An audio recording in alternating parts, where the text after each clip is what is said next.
Ladies and gentlemen, you've heard Candace Owens opine about Hitler and European history and, oh gosh, all sorts of things. Here is... so now she's just responding to I'm not sure why the audience is behind her. This is a new set choice, right? Well, they do this. You see shows that do this. Sort of. It looks like Whose Line Is It Anyway or something like that. But yeah. They did that. I mean, this is a way of showing that there are actually people in her audience. Human beings approve of this. Yes. Maybe they heard our critique because there was no way to actually verify if there was anybody in the audience. There was never a overhead shot. It was just her and then one person clapping like this. So yeah. That's actually not impossible to imagine that. Sometimes we get under people's skin. It's happened. Now, this is absolute 100% proof that there are 16 people there in her audience. Play.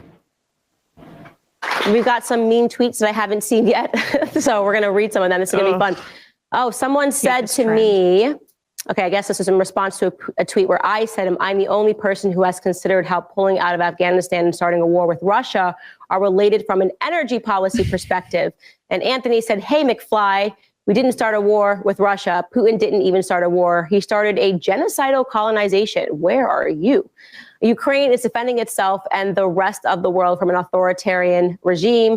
And all you can think about is fossil fuel profitability. Wow, a genocidal colonization is interesting. Again, going back to my point of people being stupid, he's not trying to commit a genocide of the Ukrainians. That obviously makes no sense because there is no difference ethnically from Ukrainians and Russians. Obviously, Ukraine wasn't a thing until 1989. Ukraine was created by the Russians. It was, they speak Russian. So it's absolutely ridiculous. So that hold on.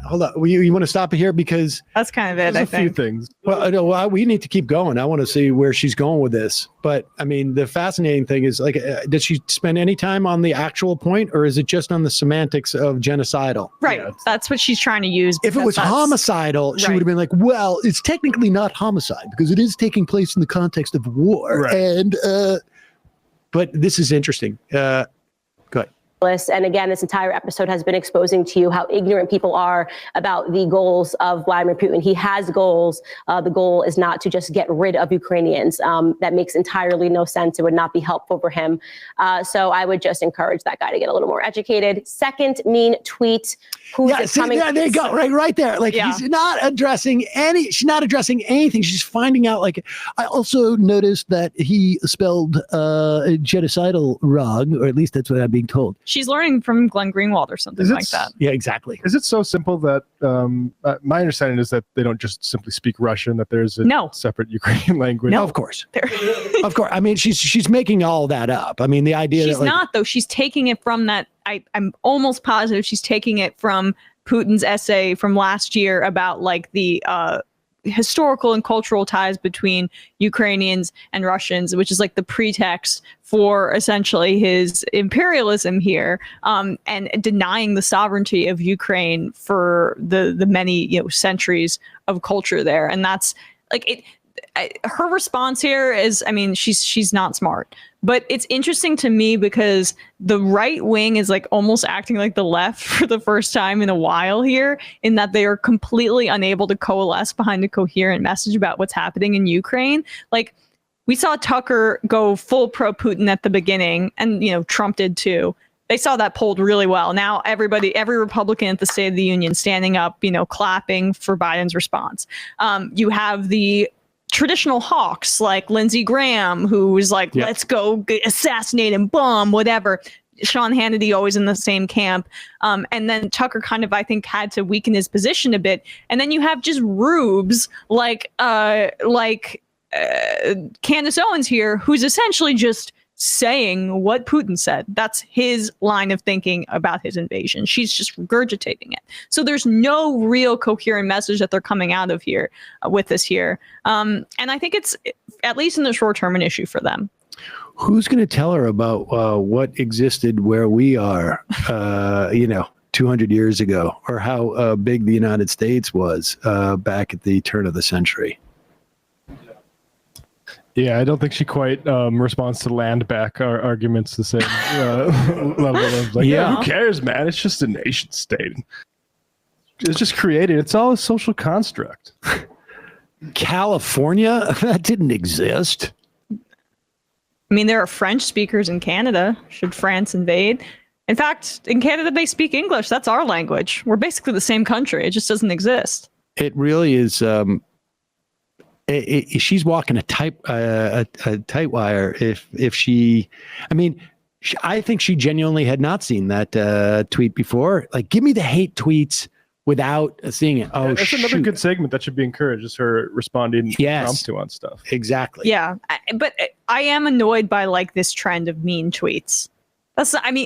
They took it from Jimmy Kimmel, and now everybody's doing it. Like reading digs about you on the internet. I don't find that. I mean, for political commentators, it's interesting, but like she's trying to be, I don't know, some sort of talk show host light with it. It doesn't work.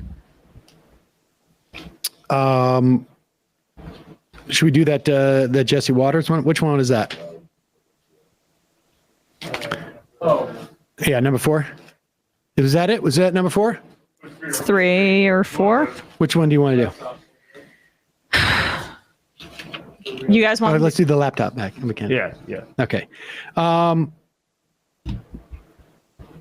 Oh shoot! Do we have time for this? Yeah, I don't know if we have time. I don't think we have time for this. Sorry. Let's do some IMs and then we're out of here. You're going to have a lot of stuff to do tomorrow, Emma. Okay. Maybe I'll stop by.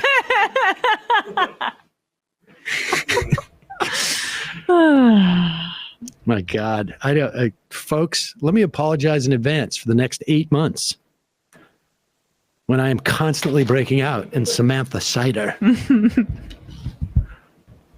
If Dave Rubin does that again, it's going to be over. You honestly, Samantha, all of you turn off. We might just like float up to heaven for Sam at least. People are going to have to like just make the decision. Like I had to give up the Majority Report because Dave Rubin did his character one time, and then Sam became so obsessed, so amazed by the whole thing that he started doing entire shows as Samantha Cider. Samantha Cider already one-ups the quality of writing, though, because there's the joke about like cider as if it's an alcohol. But Darlene Rudin... I didn't even realize that. Like, he just changed Darlene Rudin. Is there Rudin? That's what I did. I changed it to the E to an I. Bitches. You know what, Matt? You've really become everything you hated. That's the part that I like the most. Like, why am I here? I like the part where he's like actually thinking, like, did this maybe not go as well? Why am I here? I also like the wrinkle that he did it at 8 a.m, as you said. Like, damn, really? Got up early for this. What's weird is the Target was open at 8. That seems whatever.